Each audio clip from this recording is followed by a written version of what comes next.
Good morning or afternoon. I'm not really sure where you're going to place this. My name is Reverend Imani Dodley, and I serve as the senior pastor of Reformation Lutheran Church here in the city of Rochester, New York. I am honored and very grateful that I have the opportunity to come to you even this way. I was humbled when I was invited to come and speak to you on this day for you. I was saddened that I couldn't physically be there, and I'll tell you a little bit more about that a little later on. But I wanted to take this opportunity to share a little bit of my story, of how I have been restored to wellness through not only health, but also spiritually, and what that looked like for me and what it could look like for you. So we'll see how this goes, and I hope that something, you can pull something out of this for yourself, because I do believe that God has a message of wellness for all of us. 3 years ago, I reached my heaviest weight. My heaviest weight at that time was 283 pounds. I was being tested for diabetes. I could barely walk. My joints hurt incredibly. My ankles swole, my hands swole. And it was difficult for me to do just basic things. Even walking up a flight of stairs winded me. And so it was a time in my life where I thought, well, this is what it is. This is this body that I have to live with. I have too much going on in my job to really stop and take care of myself. And so I just submitted to that's what it was. Once I was in the car with a colleague of mine. We were traveling to the Buffalo area, and we were driving, and I said, oh, my doctor says if I don't do something, I'm going to die. And but I don't have time for surgeries. I don't have time for this or that, or take some time off. I just don't have time. And he looked at me and he said, what are you saying? I said, well, my doctor says I have a 175% chance of death if I don't make a significant change in my life. I said, but God is a provider. God is okay. I'm okay. And he said, 175%? I said, yeah. Well, we all have a 100% chance of dying, right? But for me, I had almost doubled that because of my weight and the health concerns that were upon me. And then he looked at me and he said, well, Imani, you have all this stuff to do for the church, and I agree. But you won't be able to do all this stuff for the church if you don't take care of yourself. And I don't know why I didn't make that connection. I don't know. It could be some of my history, and we'll go into a little bit of that. But whatever it was, it made me pause. And so I began to take the steps necessary with my doctor to make change. Now, the first thing that they had recommended for me, because I was unable to physically really move in this body, was gastric bypass surgery. I was struggling with some heart disease stuff, sleep apnea, and so it made me a good candidate for it.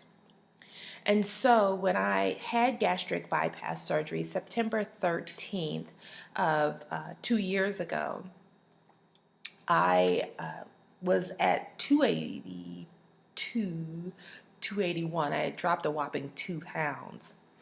And once I had the surgery, I really started this process of moving.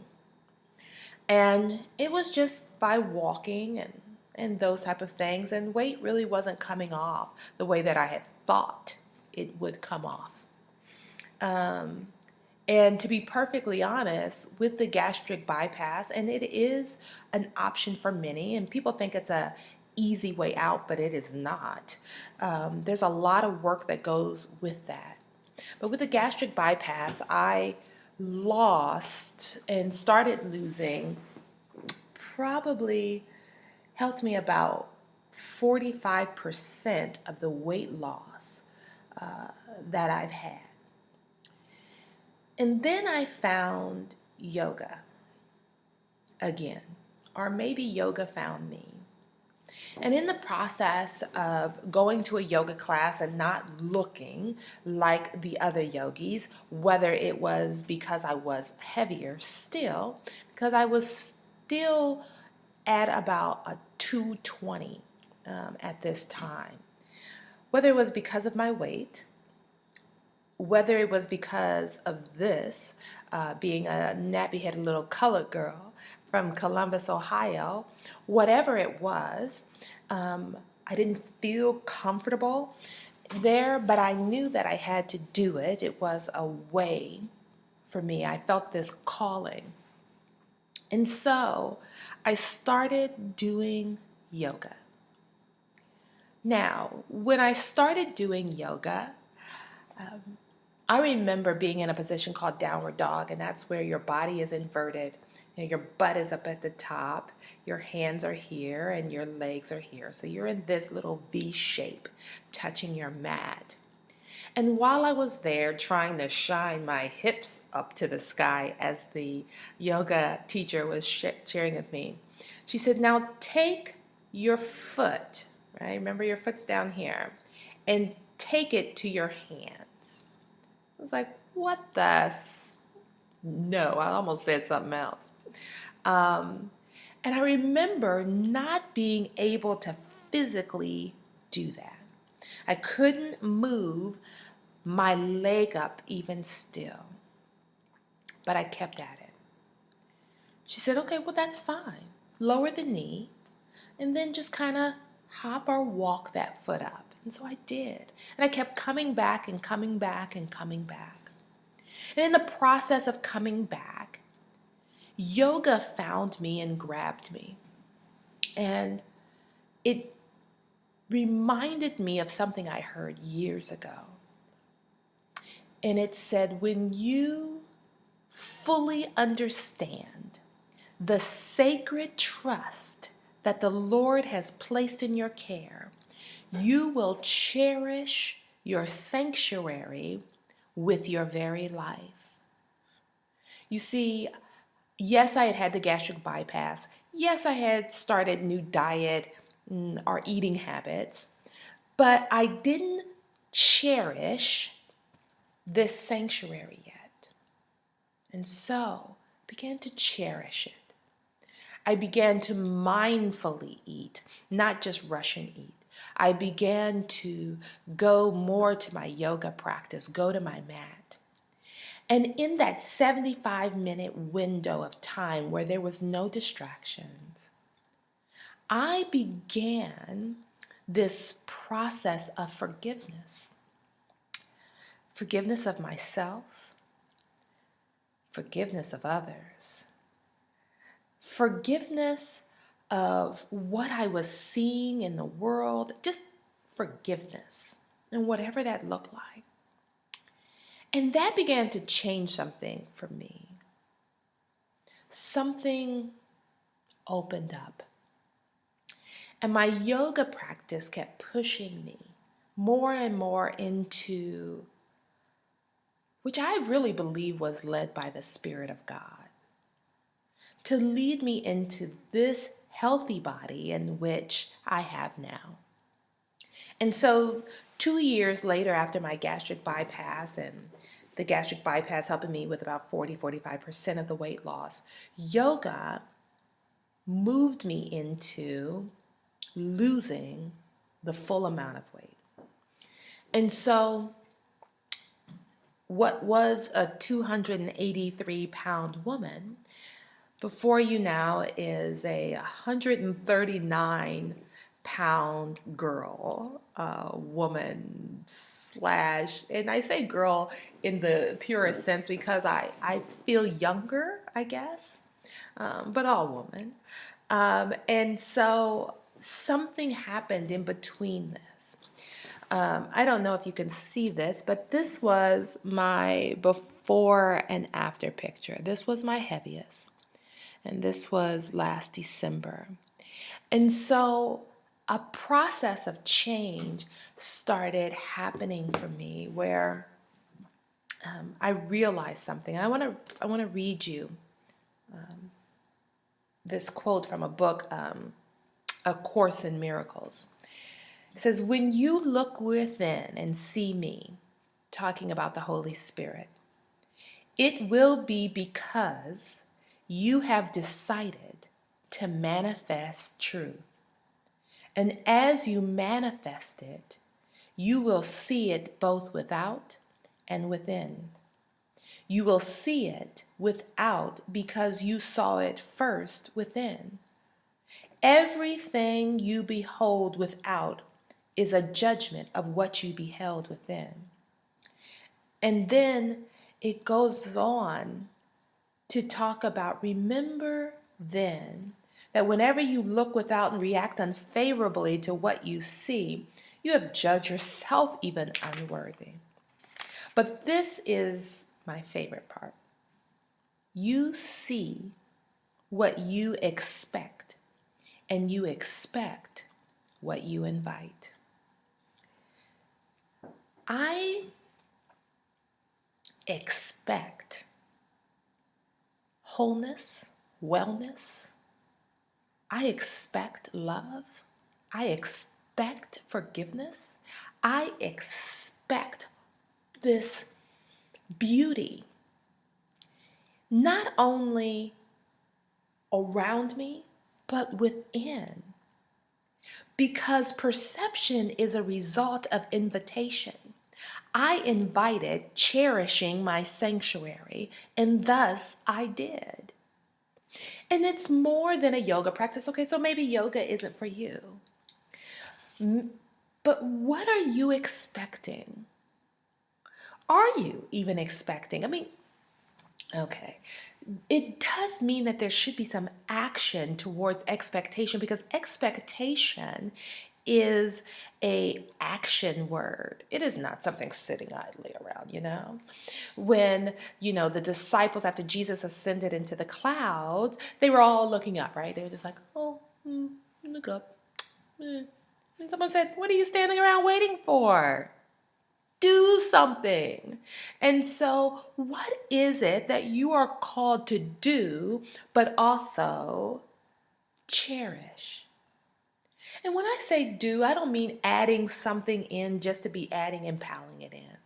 But I mean doing in order to have some expectation and change in your life so you can invite all of those things of wellness. Maybe what you begin doing is walking 15 minutes a day. And then that 15 minutes that you were, I don't know, sitting around watching Maury Povich, not that anyone would. I don't know why that was the first thing that came to my mind. But whatever it is, maybe you say, okay, I'm going to take out 15 minutes of TV watching and add 15 minutes of walking. Maybe it's reading.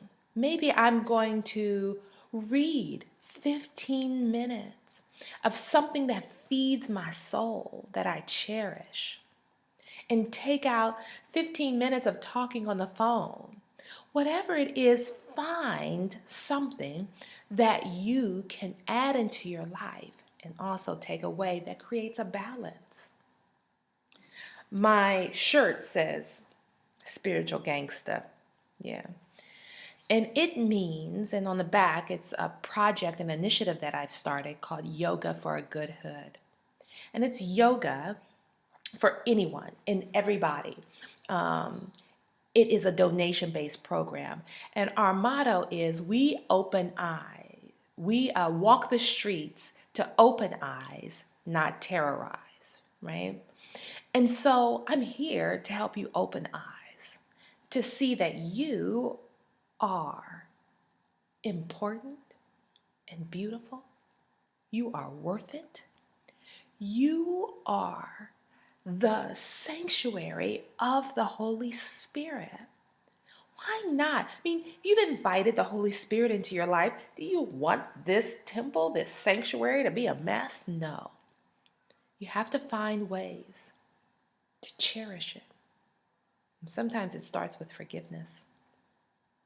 All of us have something to forgive, right? And so, let me tell you why I'm not there.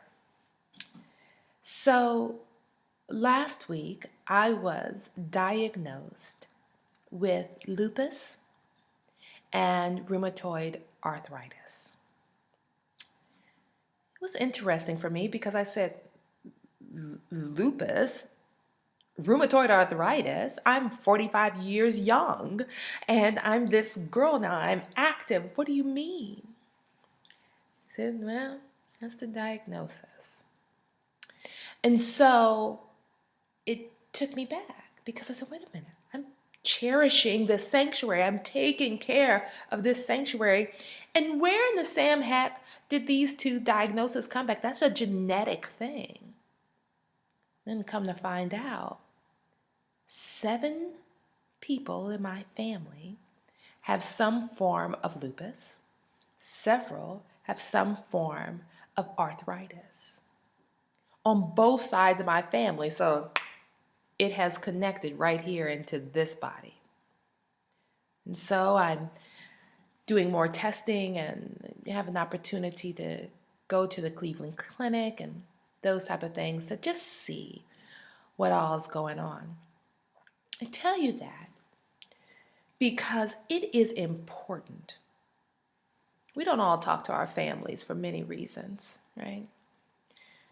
I don't always talk to my family. I'm sometimes the black sheep of the family for their own reason and my own reason. You may have yours. But it's important to know what's going on in your family, to know your health history. I encourage you to have conversations around that. See, I called my Aunt Sandy and I said, Aunt Sandy, we're talking about lupus. I know no one on the Dodley side has lupus. What about this Jenkins family? She says, oh, baby, yes, I have lupus. Yes, she does have a southern drawl. Okay.